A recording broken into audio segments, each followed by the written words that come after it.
Shalom, silakan duduk. Ini bagian ke berapa ya? Berapa sih? 5 apa 4? 5 kayaknya.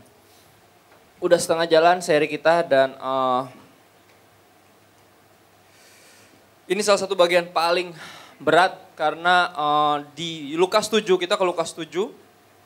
Hari ini judulnya Free Like Jesus, jadi premis saya sederhana, orang yang bisa jadi dirinya sendiri adalah orang yang paling merdeka. Oke, dia nggak perlu jadi orang lain, nggak perlu berusaha menyenangkan manusia, kasarnya kayak gitu. Hanya perlu menyenangkan Tuhan, dan di dalam Kristus Tuhan udah disenangkan.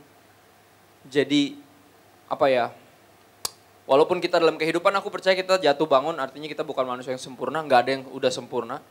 Jadi kita akan ada momen-momen di mana saat-saat terberat, tergelap dalam kehidupan iman kita, bahkan ketika kita gagal percaya. Di sini saudara kita akan lihat, izinkan saya membaca hari ini sekitar 50 ayat. Saya nggak bohong, it's true. Lukas 7 kita baca semua, saya akan baca secepat yang saya bisa. Dan akan lihat 1, 2, 3, 4 perikop tentang iman. Dan semuanya bervariasi, jadi sangat menarik. Lukas 7. Slide-nya boleh dimunculin. Saya akan buka dengan kita membaca beberapa ayat mengenai kebenaran dan kemerdekaan. Karena kalau emang benar kebenaran memerdekakan, berarti harusnya orang-orang yang paling merdeka adalah mereka yang hidup dalam kebenaran. Bukan orang-orang yang kayak, wah kalau gue gak mau serius-serius banget ikut Tuhan, kayaknya abis itu jadi kaku hidup gue, jadi gak bebas. Salah justru.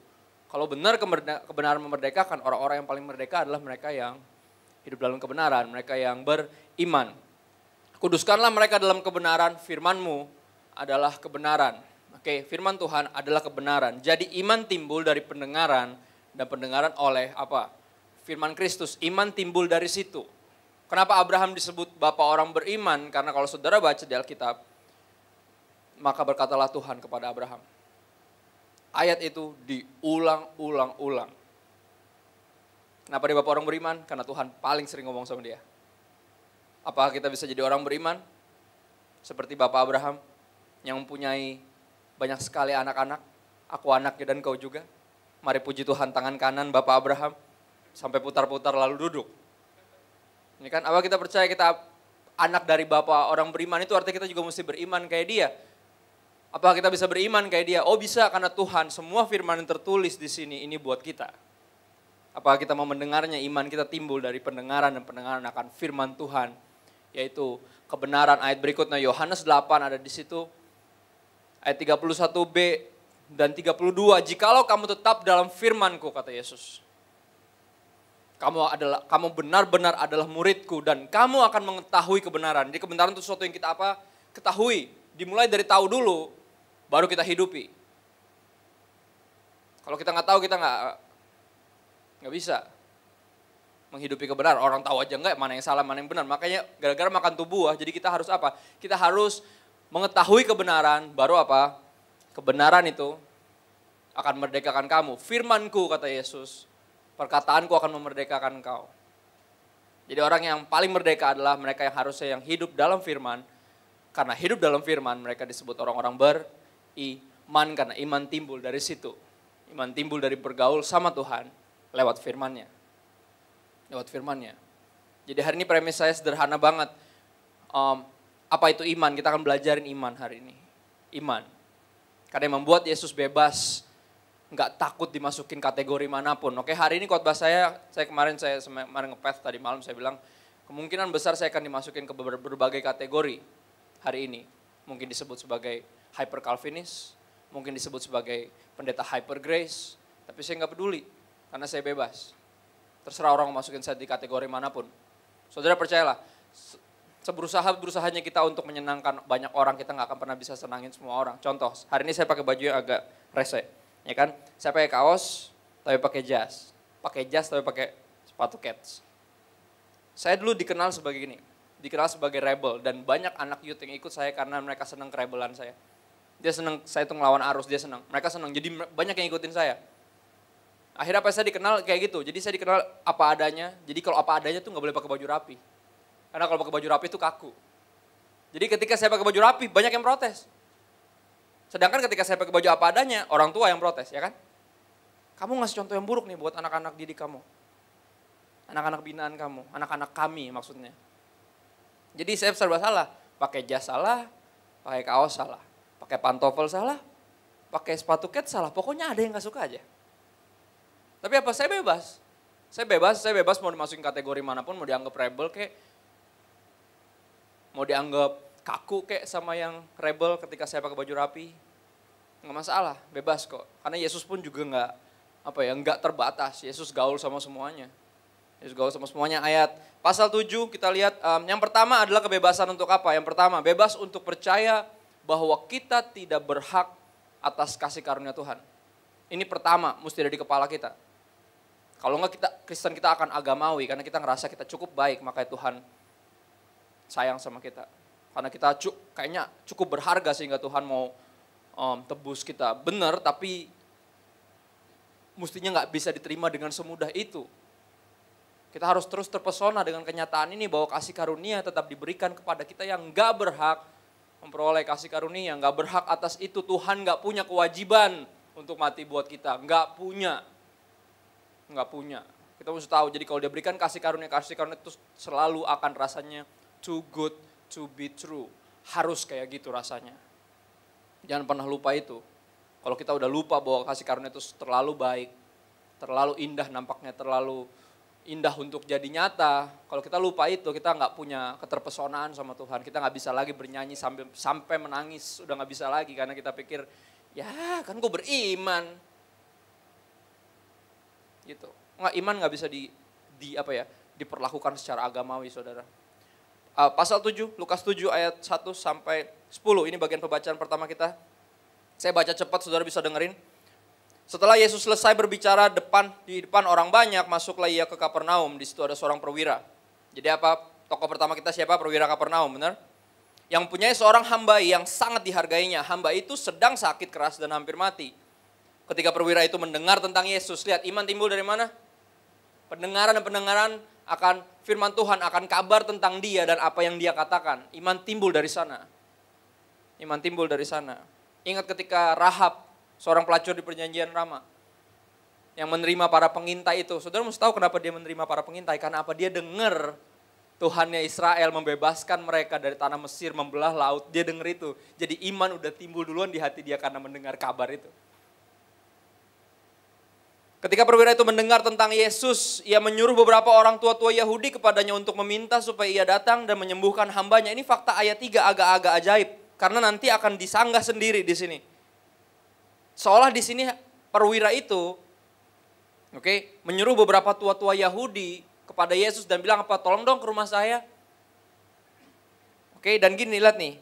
Tua-tua Yahudi, para petinggi agama pada saat itu. Mereka datang kepada Yesus ayat 4 dan dengan sangat mereka meminta pertolongannya. Pertolongan Yesus, katanya kepada Yesus, iya layak engkau tolong. Kenapa? Ada alasannya. Sebab ia mengasihi bangsa kita dan dialah yang menanggung pembangunan rumah ibadat kami. Pak, ini orang layak loh didoain sampai di rumah. Kenapa? Dia tuh donatur terbesar gereja kita, Pak. Kalau yang bukan siapa-siapa mah gak usah disamperin ke rumah, dari jauh aja doainnya, pakai SMS juga boleh lah. Tapi yang ini nih, donatur terbesar nih. Dia layak engkau tolong.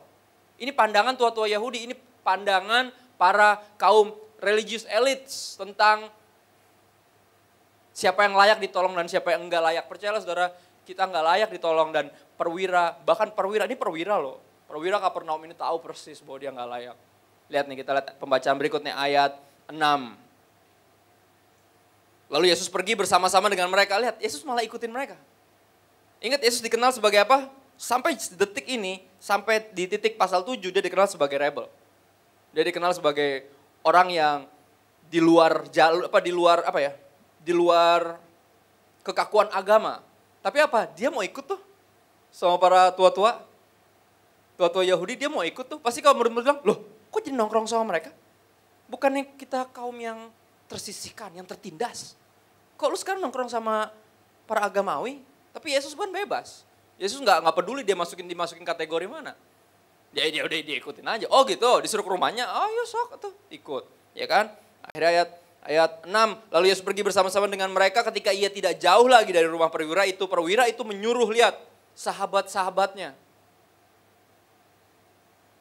Untuk apa? Untuk mengatakan kepada Yesus, Tuhan janganlah bersusah-susah sebab aku tidak layak menerima Tuhan di dalam rumahku. Jadi yang mana nih yang benar? Ya kan? Di ayat 3 dia bilang apa? Dia bilang apa? Dia suruh tua-tua Yahudi untuk bawa Yesus datang ke rumahnya. Pas udah mau dekat sampai rumah tiba-tiba dikirim lagi sahabat-sahabatnya. Bilang jangan ke sini, gimana malah jadi ke sini. Jadi apa? Kemungkinan besar para tua-tua ini lebay. Overreact.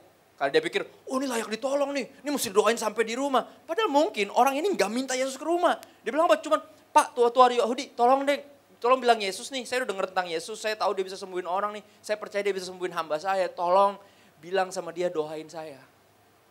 Karena apa di sini dia bilang gini, sebab itu aku juga menganggap diriku tidak layak untuk datang kepadamu. Lihat, ini kebebasan yang pertama. Untuk apa? Untuk percaya bahwa kita tidak berhak atas kasih karunia Tuhan. Kita tidak layak menerima itu. Kita tidak layak sama sekali. Lucunya ketika kita ngerasa tidak layak, kita jadi belajar untuk percaya. Iman kita timbul di situ ketika kita nggak ngerasa layak. Kita akan menghargai kasih karunia lebih dari mereka yang ngerasa layak dan cukup baik. Tetapi katakan saja sepatah kata maka hambaku itu akan sembuh. Dia bilang apa? Minta didoain berarti dong, bukan minta di kunjungan ke rumah, bukan minta dibesuk. Minta didoain doang, kenapa? Saya nggak layak, saya nggak menganggap diri saya layak untuk kau datang ke sini. Makanya saya aja nggak berani datang ke situ, saya cuma titip doa sama para majelis, para alim ulama, para petinggi-petinggi Yahudi, tua-tua Yahudi pada saat itu. Sebab aku seorang bawahan dan di bawahku ada pula prajurit. Jika aku berkata kepada salah seorang prajurit itu pergi, maka ia pergi, dan kepada seorang lain datang, maka ia datang, ataupun kepada hambaku kerjakanlah ini, maka ia mengerjakannya. Artinya dia bilang apa? Dia bilang gini, saya bawahan dan Anda adalah Tuhan, apapun yang Anda bilang saya akan lakukan. Seperti halnya ketika saya suruh bawahan saya, mereka langsung pergi. Setelah Yesus mendengar perkataan itu, ya heran akan dia. Ini salah satu bagian di mana Yesus heran. Nggak sering Yesus heran di Alkitab. Ini salah satunya. Setelah mendengar perkataan itu, ia heran akan dia, dan sambil berpaling kepada orang banyak yang mengikuti dia, ia berkata, aku berkata kepadamu, iman sebesar ini tidak pernah aku jumpai sekalipun di antara orang Israel. Dan setelah orang-orang yang disuruh itu kembali ke rumah, didapatinya lah hamba itu telah sehat kembali. Lihat, ada iman menghasilkan, ada kesembuhan, ada mujizat, benar. Dan di cerita nomor 2 saudara akan kaget. Ingat yang pertama kita mesti tahu, bebas untuk percaya bahwa kita tidak berhak atas kasih karunia Tuhan. Boleh slide ini dimunculin lagi biar ingat, biar resepin kata-kata itu. Yang selanjutnya. Lukas 7 ayat 11-17, bebas untuk percaya bahwa kasih karunia-Nya tetap tersedia bahkan di saat kita belum atau gagal percaya. Yang ngerasa diri selalu berhasil percaya pasti nggak ngerasa ayat ini buat dia. Dan ngerasa ini pasti, ini sesuatu yang hyper grace, ini terlalu berlebihan. Kalau orang gagal percaya dia binasa. Emangnya situ nggak pernah gagal percaya? Nggak pernah. Nggak pernah di dalam pikiran Anda terbersit di sepanjang hidup. Bahkan ketika udah Kristen puluhan tahun terbersit di kepala, Tuhan ada nggak sih? Pernah nggak ada momen-momen kayak gitu? Aku rasa ada, kalau Anda jujur pasti ada momen-momen itu. Nggak mungkin nggak ada. Itu perjalanan iman yang bikin iman kita lebih kuat karena Tuhan akan selalu membuktikan bahwa Dia ada, Dia nyata, dan Dia berkuasa. Kita mesti jujur, di cerita ini menarik, Yesus membangkitkan anak muda di Nain. Di cerita ini saudara gak akan temuin iman, tapi saudara temuin mujizat. Karena ketidakmampuan kita beriman gak pernah menghalangi mujizat Tuhan. Saya besar di Word of Faith Movement. Saya besar dengan itu, mulut berkuasa. Seolah iman kita bisa ngatur yang di sorga. Karena kita beriman, kan gue beriman dong. Jadi Tuhan mesti nurut dong apa yang gue suruh. Loh, jadi Tuhannya siapa? Kenapa jadi kita nyuruh-nyuruh dia? Cuman karena punya iman jadi kita berhak nyuruh-nyuruh sorga. Enggak, kita gak berhak nyuruh-nyuruh sorga. Iman bukan Abraham gak nyuruh Tuhan. Abraham tawar-tawaran sama Tuhan. Abraham bilang apa? Gimana kalau ada dari 40 orang, gimana kalau ada 50 orang yang percaya, gimana kalau ada 40, gimana kalau ada 30, gimana kalau sampai 10, akhirnya 10 aja gak nyampe.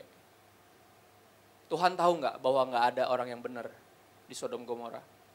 Siapa yang gak tahu tapi? Abraham. Iman bukan alat untuk ngatur Tuhan. Iman itu justru yang membuat kita rela diatur sama Dia. Rela percaya apapun yang Dia izinkan pasti ada maksudnya. Dan itu baik. Gak pernah mudah saudara untuk percaya hal itu. Kemudian Yesus pergi ke suatu kota yang bernama Nain. Murid-muridnya pergi bersama-sama dengan Dia. Nain artinya indah. Indah, ini sebuah keindahan, nanti saudara akan lihat di sini. Murid-muridnya pergi bersama-sama dengan Dia dan juga orang banyak menyertainya berbondong-bondong. Lihat Yesus the first rockstar, aku akan selalu ulangin itu. Dia orang pertama yang diikutin orang banyak. Yang selalu kalau khotbah penuh. Kasarnya kalau konser selalu sold out, itu dia. Orang sampai di luar-luar, sampai gak muat. Setelah ia dekat pintu gerbang kota, ada orang mati diusung keluar. Anak laki-laki, anak tunggal ibunya yang sudah janda, dan banyak orang dari kota itu menyertai janda itu. Lihat, dia bahkan belum masuk kota, tiba-tiba ada iring-iringan anak meninggal, orang meninggal. Dan ketika Tuhan melihat janda itu, lihat perhatiin kata-kata ini, tergeraklah hatinya oleh belas kasihan. Saudara, kasih karunia Tuhan diberikan bukan karena iman kita.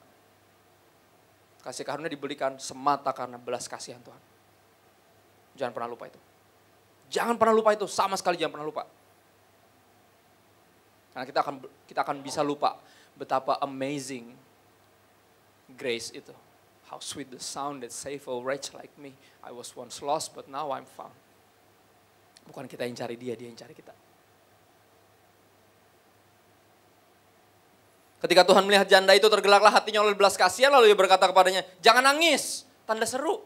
Mungkin nadanya kayak gitu, saya juga bingung, ini kok berbelas kasihan malah diomelin. Jangan menangis ya tanda seru saudara. Bukan, Bu jangan nangis ya Bu. Itu gak mungkin pakai tanda seru. Ini perintah. Dari raja segala raja yang di sini nampaknya gak punya perasaan. Ini ibu, anak satu-satunya mati. Malah disuruh jangan nangis. Dari semua perintah yang bisa disuruh, ini perintah paling berat. Untuk gak nangis. Ketika anak yang satu-satunya meninggal, benar? Ini kayak perintah paling absurd. Dan paling gak berperasaan, tapi Tuhan tahu apa yang akan Dia lakukan. Kalau Dia bilang jangan khawatir, Dia tahu apa yang akan Dia lakukan. Kita gak tahu apa yang akan Dia lakukan, tapi kalau Dia bilang jangan khawatir, kita harus belajar percaya dan gak khawatir. Ibu itu pasti kaget kayak, ini orang siapa lagi? Dia juga gak tahu orang yang baru datang Yesus. Dia gak tahu itu Yesus, cuman pas rombongan ini siapa ya, kok orang ini banyak banget rombongannya gitu. Dan Dia suruh saya jangan nangis. Sambil menghampiri usungan itu, lihat Tuhan kalau suruh sesuatu, Dia akan melakukan sesuatu. Percaya deh kalau Dia suruh kita jangan khawatir, Dia akan melakukan sesuatu untuk bikin kita gak khawatir. Dia gak cuma ngomong. Yesus yang kita sembah gak cuma Tuhan yang ngomong, Dia Tuhan yang melakukan sesuatu. Sambil Dia bilang jangan nangis sama tuh ibu, sambil ibu juga pasti sedikit kecewa karena kok belajar enak aja lu pikir, ini sedih kali, ya kan? Sambil menghampiri usungan itu Ia menyentuhnya, dan sedang para pengusung berhenti, Ia berkata, hai anak muda, aku berkata kepadamu bangkit lagi. Kalau Dia bukan Tuhan siapa? Dia bisa suruh mayat untuk bangkit. Suruh mayat loh, ini bukan orang sakit. Berdiri dan berjalanlah, Dia gak bilang itu, Dia bilang sama orang mati. Orang mati. Lihat, ibunya gak punya iman.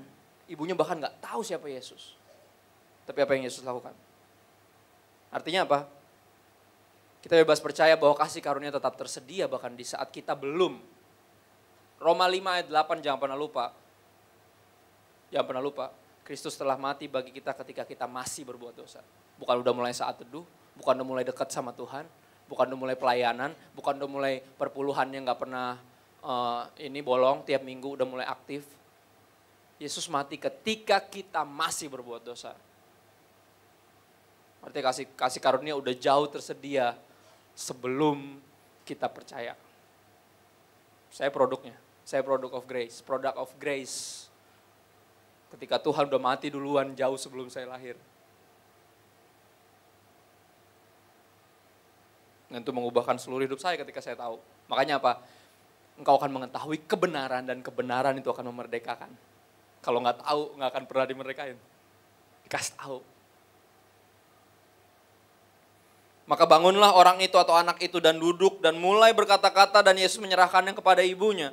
Semua orang itu ketakutan dan mereka memuliakan Allah sambil berkata, seorang nabi besar telah muncul di tengah-tengah kita, dan aku paling suka ayat ini. Dan Allah telah melawat umatnya. Melawat artinya apa? Kayak nyamperin. He is here. God is here with us. Dia samperin kita, bukan kita yang samperin dia, Allah agama. Tapi dia yang samperin kita. Allah melawat umatnya cuma ada di agama Kristen. Karena semua agama Tuhan nunggu di sorga. Tuhan kita tinggalin sorga. Samperin kita. Melawat umatnya.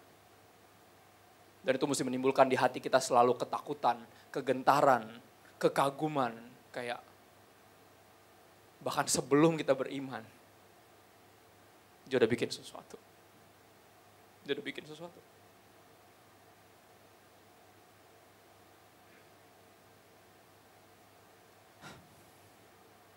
Maka tersiarlah kabar tentang Yesus di seluruh Yudea dan di seluruh daerah sekitarnya. Iman timbul dari pendengaran akan firman Kristus. Lihat, ini berita ini tersebar tentang Yesus yang bangkitin orang mati, nyembuhin orang sakit, yang gitu-gitu.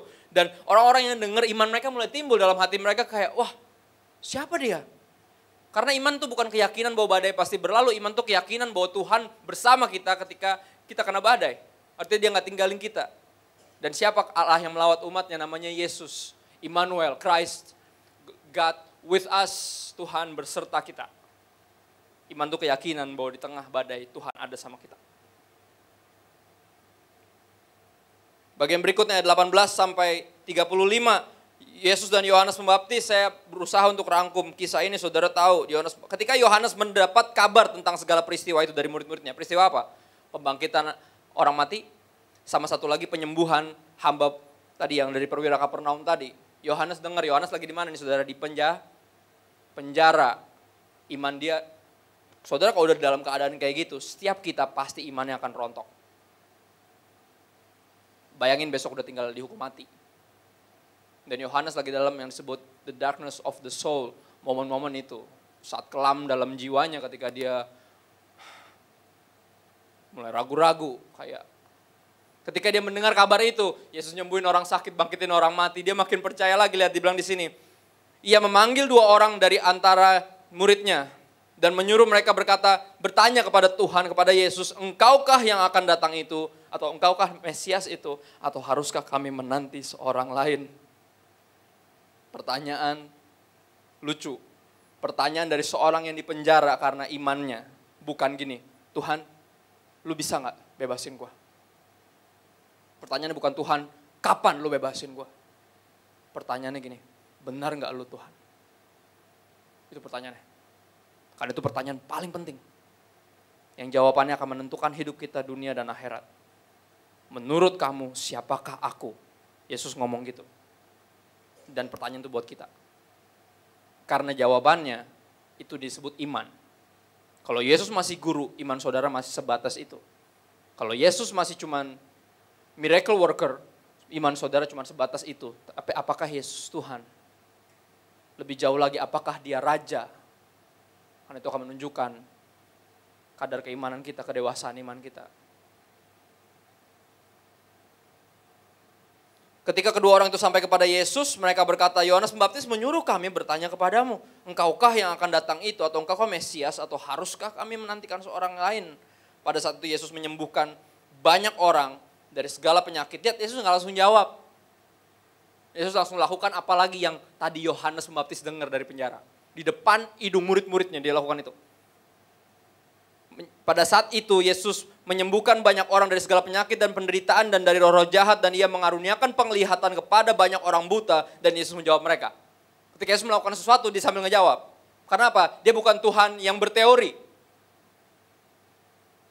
Itu Tuhan agama lain, sekali lagi saya bilang, Tuhan kita gak berteori, dia melakukan sesuatu, terus berfirman. Sambil kasih lihat, nih yang gue lakukan, seperti yang gue katakan. Dia nunjukin sesuatu, membuktikan bahwa dia Tuhan. Dan Yesus menjawab mereka, pergilah, katakanlah kepada Yohanes apa yang kamu lihat, dan kamu dengar. Barusan kalian lihat sendiri apa yang aku buat. Kasih tahu sama Yohanes apa yang kalian lihat dan kalian dengar. Orang buta melihat, orang lumpuh berjalan, orang kusta menjadi tahir, orang tuli mendengar, orang mati dibangkitkan, dan kepada orang miskin diberitakan kabar baik. Kalau saudara baca di bagian dari Yesaya-nya harusnya ada ayat-ayat gini. Dan kepada orang yang tertawan diberitakan pembebasan. Tapi Tuhan enggak selipkan ayat itu. Artinya apa? Yohanes, Tuhan gak tolongin kamu hari ini. Jangan berani bilang Yohanes gak punya iman. Di dalam Word of Faith Movement, yang tergelap dalam sejarah gereja adalah gini. Ada seorang pendeta, istrinya sakit. Dia punya pandangan gini, kalau orang sakit atau gak sembuh artinya dia gak punya iman. Pilihannya ada dua di momen itu. Istrinya sekarat, pilihannya dua. Dia cabut doktrin yang dia buat itu, atau dia bilang istrinya gak punya iman. Saudara percaya atau enggak, saya gak bisa percaya. Tapi ini yang dia lakukan. Dia bilang istrinya gak punya iman. Gila. Dan saya dengar kisah itu saya langsung tahu. This is BS. Enggak banget ajaran kayak gini. Seolah iman kita yang ngatur Tuhan untuk bikin apa. Paulus, penulis 75% perjanjian baru, berdoa 3 kali memohon untuk Tuhan angkat penyakitnya, Tuhan gak angkat. Jangan pernah bilang, Paulus gak punya iman. Tapi Tuhan bilang apa? Cukup kasih karuniaku bagimu, I love you and that's enough, Paul. Dan makanya Yesus di sini ngomong hal yang serupa. Dan berbahagialah orang yang tidak menjadi kecewa. Oke, kasih lihat apa yang aku lakukan. Aku nyembuhin banyak orang. Oke, membebaskan dari kemiskinan, dari segala macam. Tapi apa? Dan katakan yang kamu dengar, apa yang mereka dengar dari Yesus. Yesus bilang gini, berbahagialah orang yang tidak menjadi kecewa dan menolak aku. Dengerin saudara, iman kita kuat selama Tuhan masih kayaknya ngejawab apa yang kita mau. Gimana kalau dia enggak? Gimana kalau dia enggak? Saudara jangan pernah lupa, ada kisah, kayaknya kisah sekolah minggu. Tapi hari ini harus diadres. Di Daniel, coba lihat, Pit boleh bantu gue Pit. Daniel 3 sekawan nih, temannya Daniel. Daniel 3 ayat 17 dan 18, namanya Sadrak, Mesak, dan Abednego. Apa yang mereka katakan ketika mereka disuruh nyembah patung, kalau enggak masukin ke dapur api. Ini kata-kata mereka, ini iman dalam poin tertinggi. Ini iman dalam titik tertinggi, iman paling dewasa ini. Jika Allah yang kami puja sanggup melepaskan kami, maka ia akan melepaskan kami dari perapian yang menyala-nyala itu dan dari dalam tanganmu ya Raja.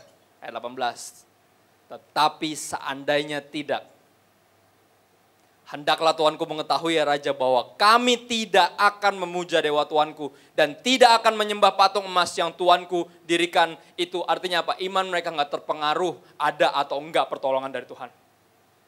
Itu iman. Itu iman sejati. Ketika kayaknya nggak ada, ketika kayaknya doa kita mentok di langit-langit, apakah masih ada iman ditemui? Atau iman itu hilang bersama harapan-harapan yang enggak terpenuhi. Ayolah jangan jadi anak kecil. Ini Sadrak Mesak Abednego dia bilang apa? Tuhan kami sanggup. Tapi kalaupun dia enggak tolong, kami tetap enggak akan nyembah patung ini. Mereka masuk dapur api dengan gagah.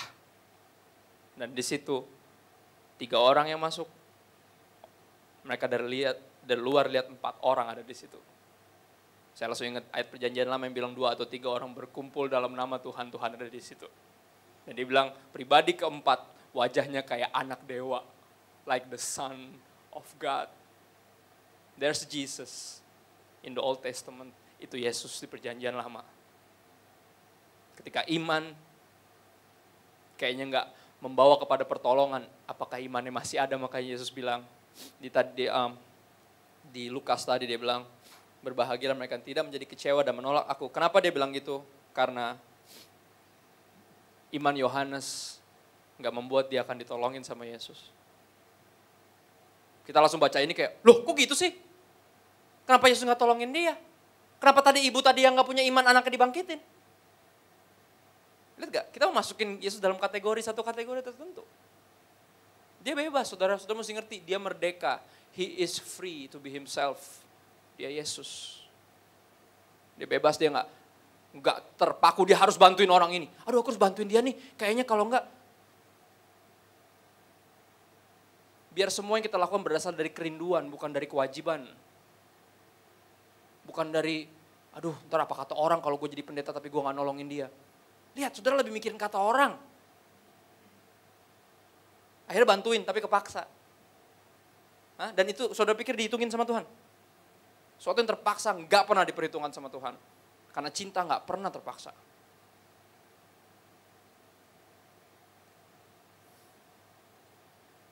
Setelah suruhan Yohanes itu pergi, ayat 24, mulailah Yesus berbicara kepada orang banyak tentang Yohanes, untuk apa kamu pergi ke padang gurun? Melihat buluh yang digoyangkan angin kian kemari. Atau untuk apa kamu pergi? Melihat orang yang berpakaian halus. Orang yang berpakaian halus indah. Orang yang berpakaian indah dan yang hidup mewah tempatnya di istana raja. Pendeta-pendeta yang kayak gitu, khotbahnya cocoknya ke presiden. Bukan ke orang-orang yang datang ke sini aja disewain angkot, gak cocok. Khotbahnya gak akan nyambung.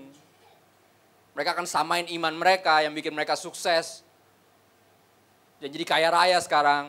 Dan seolah kalau saudara miskin, karena ada kesalahan yang saudara buat. Nggak ada yang lebih bikin kesel dari ngeliat orang yang datang ke sini cuma karena nasi bungkus dan berharap ada Injil keluar dari mimbar, yang keluar prosperity gospel. Sampah. Saudara bayangin, saudara miskin, udah nggak punya keluarga dan dibully dari mimbar. Dia bilang saudara nggak punya iman dan Tuhan nggak datang buat orang-orang nggak punya iman. Apa itu? Ngapain ke padang gurun? Nyari orang yang berpakaian halus. Orang yang berpakaian indah dan mewah tempatnya di istana raja.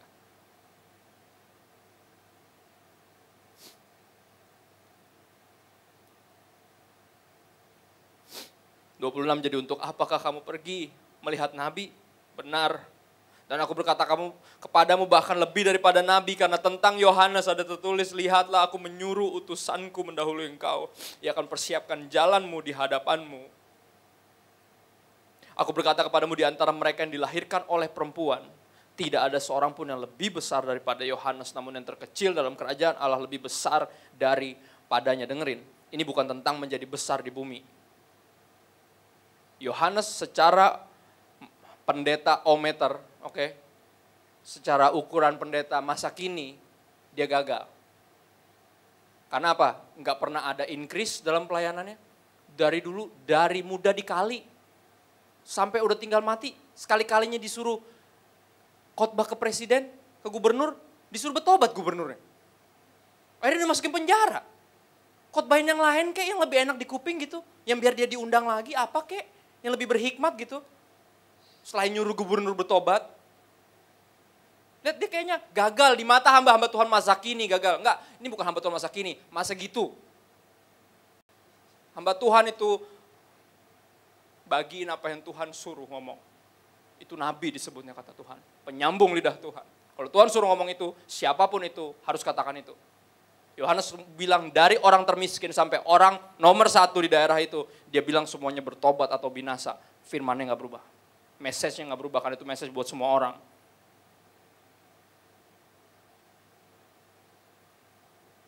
Dan dia gagal, ya kan, dari muda dikali, sampai tua dikali, gak married, gak punya keluarga yang sakinah mawaddah warohmah, terus punya anak-anak yang jadi hamba Tuhan juga. Dia gak increase, decrease malah, akhirnya berakhir di penjara. Mati konyol. Tapi enggak, buat Yesus Yesus bilang apa? Dari orang yang lahir dari perempuan gak ada yang lebih besar dari dia. Tapi apa? Orang yang paling besar itu pun tetap gak bisa ngontrol sorga untuk nolong dia. Lihat gak? Ada iman gak di sini? Oh jelas ada iman yang sangat besar. Makanya pertanyaan Yohanes ada pertanyaan iman, saudara. Pertanyaan iman bukan Tuhan bisa tolong gak ya? Atau Tuhan ada apa enggak? Pertanyaannya Yesus Tuhan atau bukan ya? Itu pertanyaan iman. Kalau Yesus Tuhan artinya apa? Kita bebas untuk apa? Bagian terakhir, bagian ketiga. Kita bebas untuk percaya bahwa pengabdian kita kepadanya tidak sia-sia. Makanya apa? Yohanes nanya, tanyain dong sama Yesus, dia bukan Mesias. Kalau dia bukan, saya mati konyol. Tapi jawaban Yesus apa? Dia buktiin dengan semua mujizatnya. Dan dia bilang, berbahagia orang tidak menjadi kecewa dan menolak aku. Karena enggak, dengerin saudara, kalau ada satu-satunya pihak yang saudara enggak boleh kecewa, itu Tuhan. Terkutuk mereka mengandalkan manusia, mengandalkan kekuatannya sendiri. Karena manusia mengecewakan. Tapi Tuhan bukan manusia, dia enggak mungkin mengecewakan. Yang mungkin adalah apa? Kita punya impian liar dan Tuhan enggak kasih apa yang kita impikan. Kekecewaan kita biasa berasal dari sana. Karena kita tidak punya iman bahwa Allah turut bekerja dalam segala sesuatu untuk mendatangkan kebaikan bagi mereka yang mengasihi Dia, yang terpanggil sesuai dengan rencananya. Bukan salah di Tuhan kalau kita kecewa sama Dia, tapi salah di kita karena iman kita tidak dewasa. Tidak dewasa. Tuhan pasti tolong, tapi kalaupun Dia nggak tolong, saya akan tetap menyembah Dia. Saya akan tetap beribadah kepadanya, saya akan tetap melayani Dia. Sampai Dia datang atau saya pulang. Dan di sini Yohanes pulang. Tapi dengan keyakinan bahwa apa? Kalau Dia adalah Mesias, nggak sia-sia pengabdian saya. Saya nggak mati konyol, saya mati keren. Itu dia.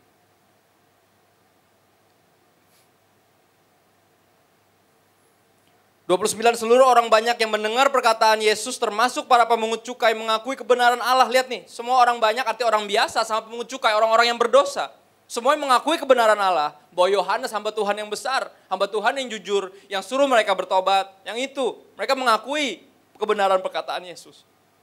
Karena mereka memberi diri apa? Dibaptis oleh Yohanes. Mereka berbalik dari jalan yang jahat, masuk ke dalam kerajaan Allah. Melalui baptisan Yohanes mereka terima. Mereka main bertobat. Tapi apa? Lihat ada problem di sini. Tapi orang-orang Farisi dan orang ahli-ahli Taurat menolak maksud Allah terhadap diri mereka. Maksud Allah terhadap diri mereka apa? Ingat, Tuhan tidak menghendaki kebinasaan siapapun. Itu maksud Allah. Tuhan pengen mereka juga bertobat, tapi mereka menolak maksud Allah dan mereka nggak mau dibaptis sama Yohanes. Karena mereka nggak ngerasa perlu bertobat. Mereka ngerasa mereka anak Abraham. Mereka ngerasa mereka gak punya dosa. Mereka ngerasa mereka punya iman.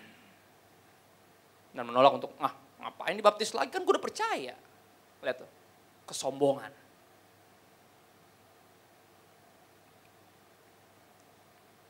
Kata Yesus, dengan apakah akan kuumpamakan orang-orang dari angkatan ini, dan dengan apakah mereka itu sama.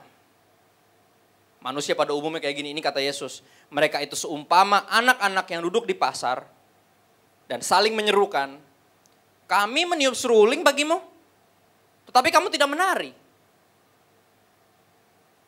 Kami menyanyikan kidung duka, tetapi kamu tidak menangis. Lihat gak?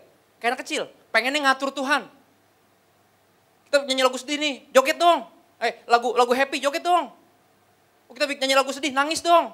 Lihat, kita mau ngatur Tuhan dengan iman kita. Saudara, kita gak punya hak apapun untuk ngatur-ngatur Tuhan. Dan Tuhan juga tidak bergerak berdasarkan aturan yang kita buat. Dia bergerak berdasarkan kasih karunia-Nya, belas kasih-Nya, dan kita harusnya bersyukur. Kalau Dia cuma mau mati, ketika lihat potensi orang-orang ini bisa bertobat, habis kita. Tapi apa? Kita harusnya bersyukur bahwa Dia mati disalib ketika kita masih berbuat dosa. Inisiatif dari Dia. Ingat, bukan Adam yang nyari Tuhan. Tuhan yang cari Adam dari hari pertama kita berdosa. Tuhan yang nyariin kita. Dan kalau sampai hari ini saudara bisa di sini, karena satu kesimpulannya, karena Tuhan nyariin saudara. Tuhan bawa saudara ke sini, bukan Anda yang pengen ke sini sendiri.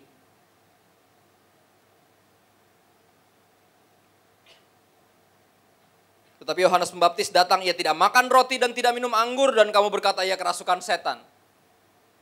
Lihat, orang-orang yang fasik akan lihat kayak Yohanes, lebay banget sih ini orang, apaan sih? Nggak gaul banget deh. Sok kudus. Kemudian anak manusia datang, ia makan dan minum, dan kamu berkata, lihatlah, ia seorang pelahap dan peminum, sahabat pemungut cukai dan orang berdosa. Lihat, pengabdian Yesus, devosi Yesus, keseriusan Yesus, kepada pekerjaan Bapaknya di sorga, membuat orang-orang lain yang gak serius akan anggap Yesus gila. Tapi kemerdekaan Yesus membuat para religious elite nganggap Yesus kebablasan. Tapi dia bebas. Dia free, dia nggak takut dimasukin kategori apa. Mau dibilang apa? Orang gila. Kerasukan setan. Yesus pernah dibilang kerasukan setan loh, nanti di pasal-pasal berikutnya saudara akan lihat. Dan Yesus juga pernah dicap sebagai sahabat orang berdosa. What a friend we have in Jesus. I'm a friend of God because He calls me friend. Kita berhenti jadi pendosa ketika dia anggap kita sahabatnya. Dan kita mulai keluar dari kehidupan tolol kita dan mulai percaya sama sahabat baru kita. Bahwa Tuhan punya yang terbaik buat kita. Bagian terakhir. Ayat 36 sampai 50. Masih ada waktu. Cepat juga ya. Yesus diurapi oleh perempuan berdosa. Ingat bagian pertama, kita lihat iman yang bikin Yesus heran dan ada mujizat di sana. Bagian kedua, ibu-ibu itu bahkan gak punya iman, bahkan dia lagi tersinggung, tapi Yesus bangkitin anaknya. Oke, bagian ketiga, ada iman, tapi gak ada pertolongan Tuhan, kayaknya Yohanes dibiarin mati di penjara. Dan bagian terakhir, pembuktian iman. Iman dari seorang yang tahu persis dia gak layak. Yang tahu persis dia gak layak. Tapi dia bebas untuk percaya bahwa tidak ada pengorbanan atau penyembahan yang berlebihan bagi Tuhan. Hidup saudara, keseluruhan hidup kita adalah penyembahan. Pastor Robert tulis di salah satu hari dari yang biasa dibagi di Warta, ada satu perenungan tentang ini. Penyembahan yang bahasa Inggrisnya extravagant worship, penyembahan yang mewah, yang berlebihan. Tapi itu harusnya kita, yang mungkin orang akan bilang lagi ngetren nih kata-kata ini saudara, hyper lagi ngetren banget gitu loh akhir-akhir ini. Saya kemarin mau khotbah nih, baru datang, kakak pendeta di mana kak? Oh di sini, New One International Church. Oh kakak sekolah Alkitab nggak kak? Enggak, saya belum pernah loh diinterogasi sama anak kecil. Secara daging pengen gue tempeleng, ini anak ngomong apa sih? Nggak percaya banget gue pendeta yang gitu. Ini kan rasanya pengen kayak gitu, tapi itu daging. Saya mungkin Ambon temperamen, itu daging saya, tapi saya langsung berdoa kepada Roh Kudus untuk nuntun saya. Karena ini anak nanya-nanya terus. Oh kakak baca Alkitab sendiri kak? Kakak khotbahin yang mana kak? Yang grace atau yang... Gue bilang, ini anak, gue tahu nih arah perbincangannya nih. Ini anak lagi trendy banget nih, masa kini banget. Dia lagi ribet sama hyper grace, dia takut saya pendeta hyper grace. Saya produk dari hyper grace. Kasih karunia yang berlebihan yang Tuhan kasih buat saya. Saya dulu sulit percaya pengorbanan Kristus karena saya rasa itu berlebihan. Dan saya gak percaya Tuhan mau melakukan sesuatu yang terlalu berlebihan buat saya. Seperti mengorbankan anaknya. Karena saya pernah gagal untuk bilang iya sama Tuhan ketika Tuhan bilang gini, pas anak saya pertama baru lahir, baru berapa hari, berapa minggu saya lagi dalam perjalanan pulang, mungkin saya pernah cerita di sini. Naik motor, pengen buru-buru pulang karena pengen ketemu anak saya, pengen lihat gitu. Karena kan baru lahir dan kena macet di jalanan, ya kan. Udah macet, rintik-rintik. Kayak apa sih? Udah tinggal pulang aja gitu, kenapa sih? Marah-marah. Udah marah-marah Tuhan nanya sesuatu yang nyebelin lagi. Dia kayaknya gak peduli perasaan saya, dia nanyain gitu. Kayak, Kristo, menurut kamu kenapa Abraham? Saya suruh persembahin anaknya. Ya, coba bayangin saudara dalam keadaan gundah gulana lagi sebel kayak gitu, tanyain kayak gitu. Ya, coba, ya gak tahu. Iseng kali, gak tahu. Sebagai ujian iman kali buat dia, gak tahu. Aku bilang, aku ngomong sambil marah-marah. Aku bilang, biasa orang kalau marah kan jawab, gak cuma jawab apa yang ditanyain kan. Suka ngomong-ngomong yang gak penting-penting, bener gak? Saya ngomong hal yang gak penting, dan menurut saya itu kurang ajar. Tapi Tuhan malah ketawa. Saya bilang gini, gak tahu, iseng kali. Sebagai bukti iman kali. Aku bilang, pokoknya kalau Tuhan minta anakku, aku gak bakal kasih. Aku bilang gitu. Lagi marah tuh saudara, jadi kalau marah gak usah diambil hati, itu biasanya konyol. Biasanya ntar disesali kata-kata itu. Tapi Tuhan saya rasa di sorga kayak ketawa sama saya. Dia bilang, oh gitu. Dia bilang, oke gini, mau tahu gak kenapa Abraham saya suruh persembahin anaknya? Karena saya akan persembahin anak saya buat orang-orang kayak kamu.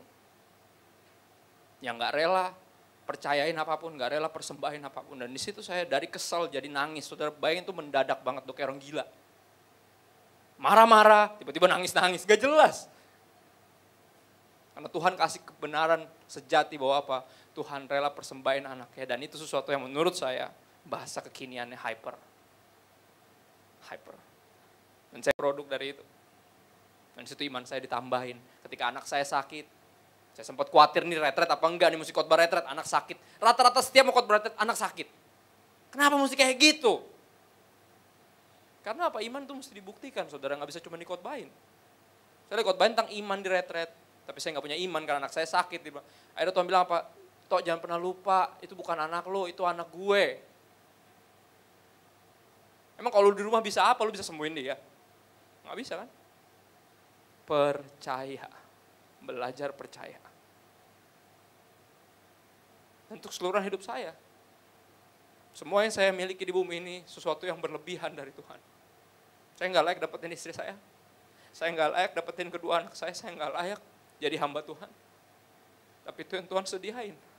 Apa yang tak pernah timbul, apa yang tak pernah dengar, telinga nggak pernah dilihat, mata nggak pernah timbul dalam hati, itu yang Tuhan sediain.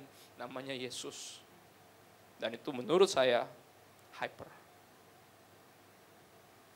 Dan hyper grace yang merubah kita akan membuat kita menjadi hyper worshiper. Kita akan jadi penyembah-penyembah yang lebay macam perempuan ini. Beberapa ayat terakhir 36, Yesus diurapi oleh perempuan berdosa. Seorang Farisi mengundang Yesus untuk datang makan di rumahnya. Yesus datang ke rumah orang Farisi itu lalu duduk makan.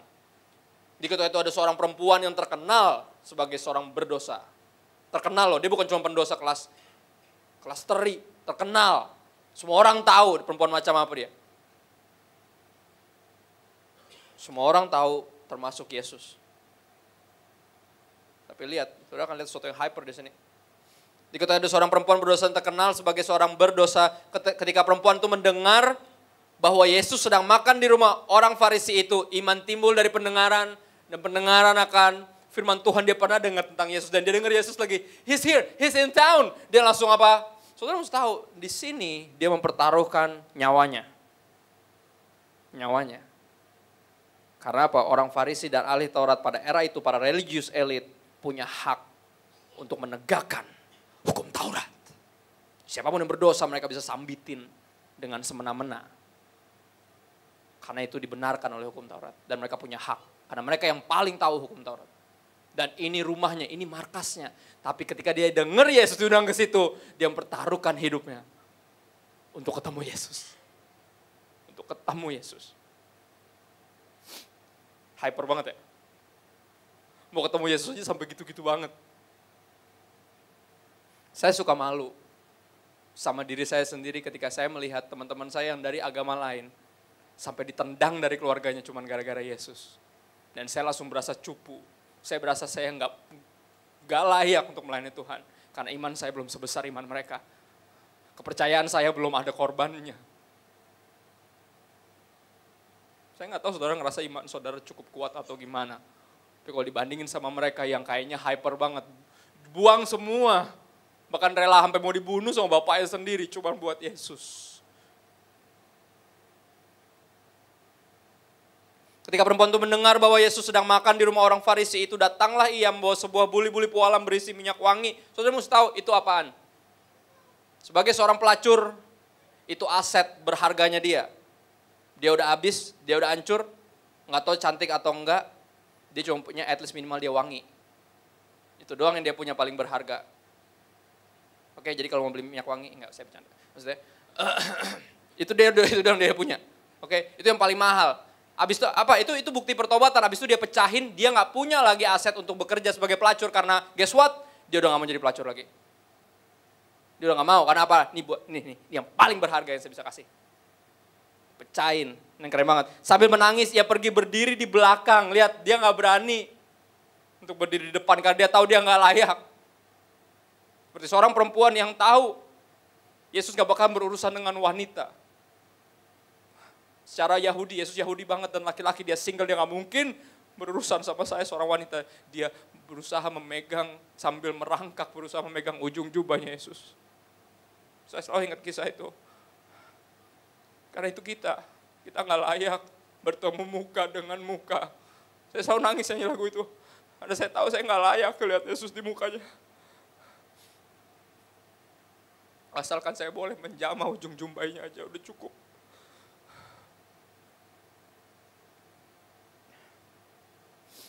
Sambil menangis ia pergi berdiri di belakang Yesus dekat kakinya, lalu membasahi kaki Yesus dengan air matanya dan menyekanya dengan rambutnya. Kemudian ia mencium kaki Yesus dan meminyakinya dengan minyak wangi itu. Ketika orang Farisi yang mengundang Yesus melihat hal itu, ia berkata dalam hatinya, jika ia ini nabi. Ini dalam hati saudara, jadi mulutnya diam. Oke Steve, bisa bantu gue Steve, lu baca, tapi gue diam. Jadi kayak sinetron. Jika ia ini nabi. Yang gitu ya kan, sinetron kan cuma begini doang mukanya, tapi ada suaranya. Hanya di Indonesia, sinetron itu. Orang lebih banyak dalam hatinya daripada aktingnya.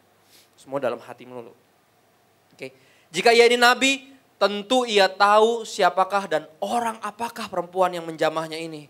Orang macam apa dia? Tentu ia tahu bahwa perempuan itu adalah seorang berdosa. Yesus tahu gak dia seorang berdosa? Oh jelas tahu, dan percaya atau enggak, Yesus tinggalin sorga buat orang-orang kayak gini. Kayak kita. Kayak saudara dan saya. Hyper, jelas.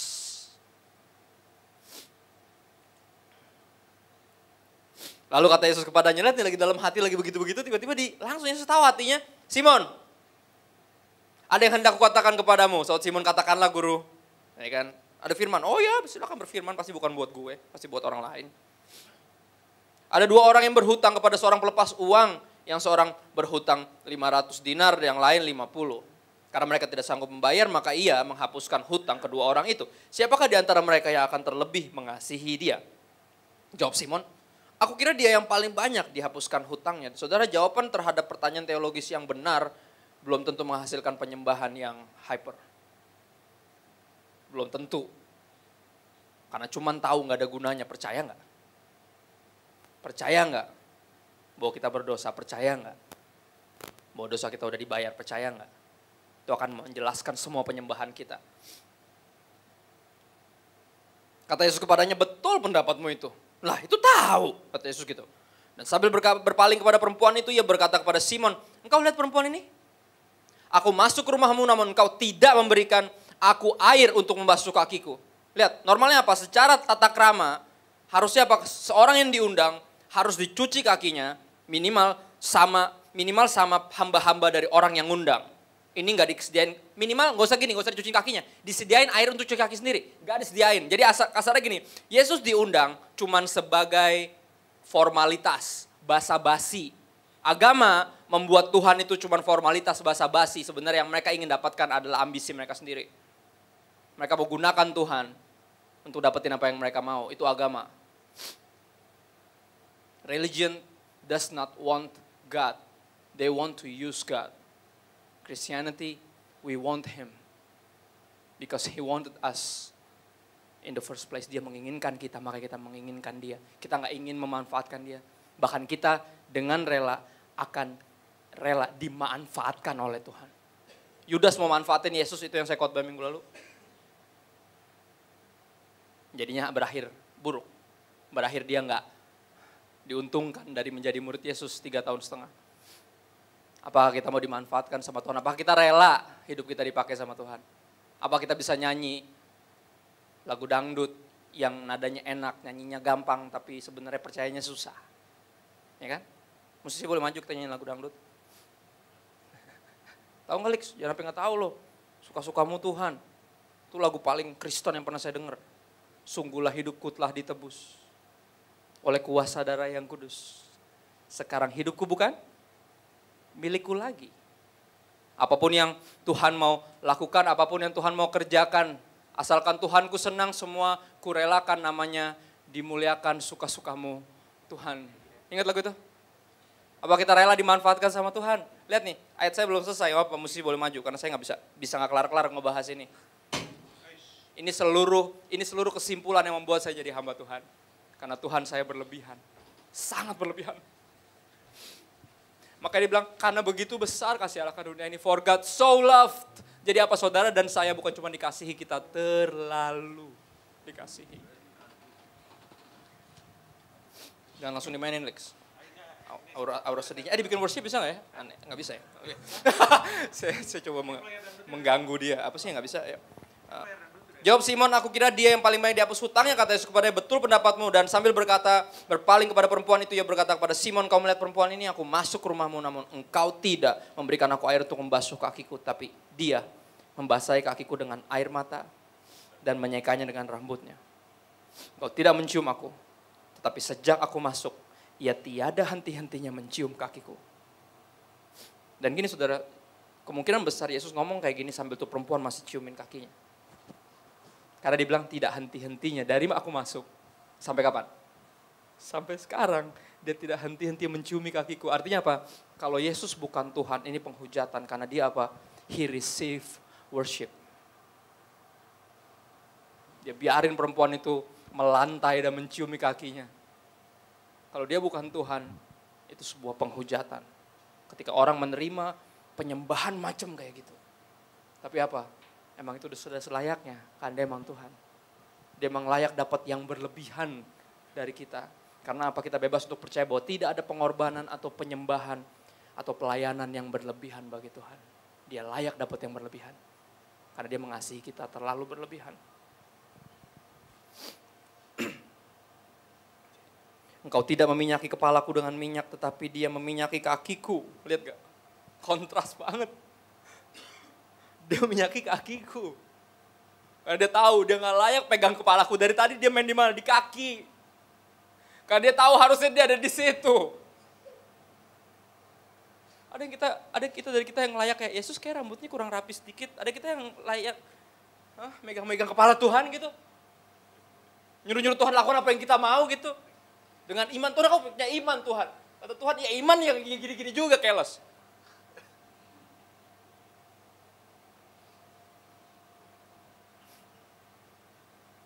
Posisi paling layak buat kita itu di kakinya Tuhan. Saudara jangan pernah lupa, ada sebuah penyembahan kayak gini lagi, ini gak berlaku sekali. Ada seorang perempuan yang rumahnya selalu Yesus singgahi. Yesus tuh gak punya rumah. Oke. Marta, Maria, sama Lazarus, nama perempuannya Maria. Maria pernah melakukan hal yang sama seperti yang perempuan dilakukan. Dia mungkin bukan seorang pelacur, bahkan bukan pelacur dia. Dia anak baik-baik, anak rumahan. Tapi dia tahu siapa Yesus. Dan dia tahu posisi yang paling cocok buat dia itu di kakinya Yesus. Saudara mungkin gak ngerasa seberdosa saya. Tapi saudara gak merubah kenyataan bahwa posisi kita seharusnya ada di bawah situ. Extravagant worship. Sejalan dengan extravagant love yang dia kasih buat kita.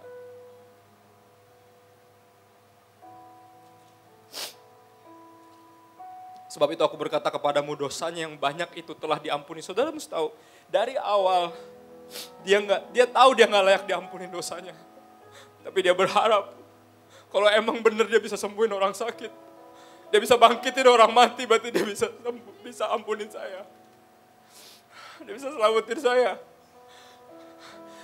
Kalau ada satu pribadi yang mau nerima saya di dunia ini, pasti dia orangnya. Dia seorang pelacur, saudara, nggak ada yang menghargai dia. Kalaupun ada yang mau nerima dia, pasti ada maunya. Tapi dia tahu, kalau ada kesempatan kedua, nggak ada lagi di tempat lain, di pribadi lain selain pribadi Yesus.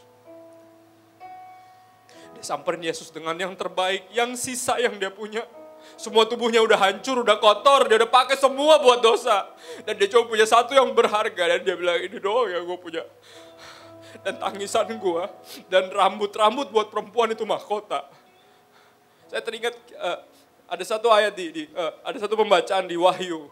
Di hari terakhir, orang-orang yang masuk surga akan menyerahkan mahkota mereka ditaruh di kaki Yesus. Karena itu yang mereka lakukan di bumi ini. Mereka taruh semua yang paling berharga. Dan dia bilang, Tuhan, tinggal ini Tuhan. Aku tahu ini gak cukup. Aku tahu ini gak bisa beli keselamatan aku. Aku tahu ini gak bisa beli pengampunan yang dari Tuhan. Tapi tinggal ini Tuhan. Dan saudara mesti tahu, dia Tuhan yang hyper dan dia akan selalu bilang gini, this is all I ever wanted. This is enough. I want you. From the day one, I want you. Not your worship, you. Not your calling, you.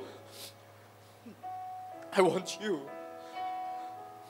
That's why I leave heaven just for you. Sebab itu aku berkata kepadamu, dosa yang banyak itu telah diampuni, sebab ia telah berbuat banyak kasih. Tapi orang yang sedikit diampuni, sedikit juga ia berbuat kasih. Orang yang pikir dia gak jahat-jahat banget, gak akan menghargai kasih karunia yang ini. Yang amazing.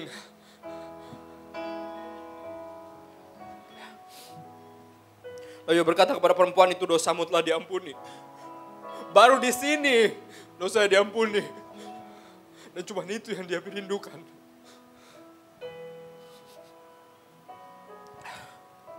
Dan mereka yang duduk makan bersama Yesus berpikir dalam hati mereka, siapa ia ini sehingga ia dapat mengampuni dosa?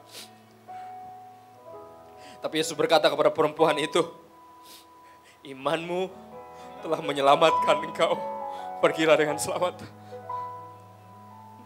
Sementara yang lain sedang meragukan cintanya Tuhan. Sedang meragukan ketuhanan Yesus. Seorang pendosa tahu persis siapa Yesus. Yang pernah lupa di kayu salib. Ketika semua religius elit berteriak salibkan dia dan bilang kita gak punya raja selain kaisar. Ada seorang penjahat yang bilang sama Yesus. Dia gak bisa diampunin karena dia tahu dia gak layak diampunin. Dia bilang gini, nanti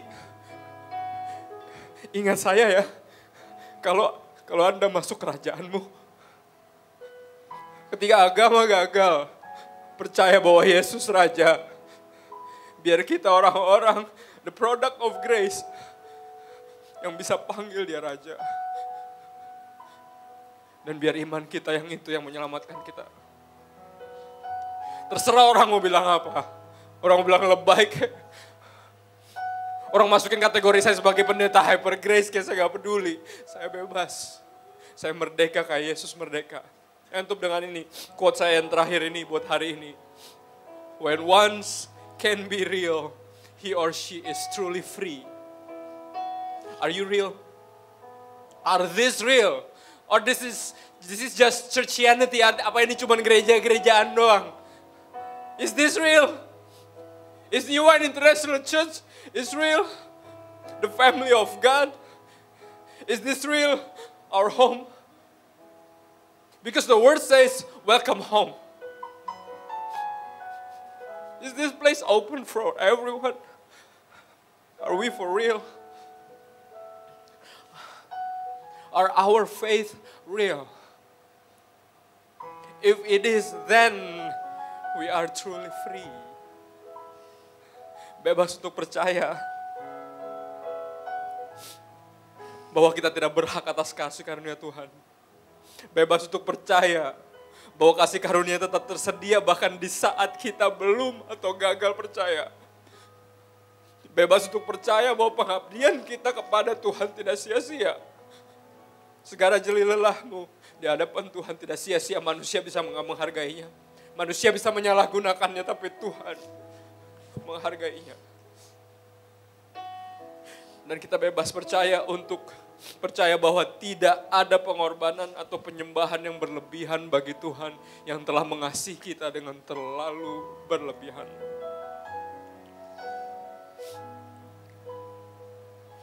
Ya, saudara nyanyiin lagu ini sebagai doa, sebagai worship. Mulai hari ini kalau saudara mau menyembah dengan nyata, yang real. Menyembah dengan selebay mungkin karena dia layak dapat persembahan yang kayak gitu.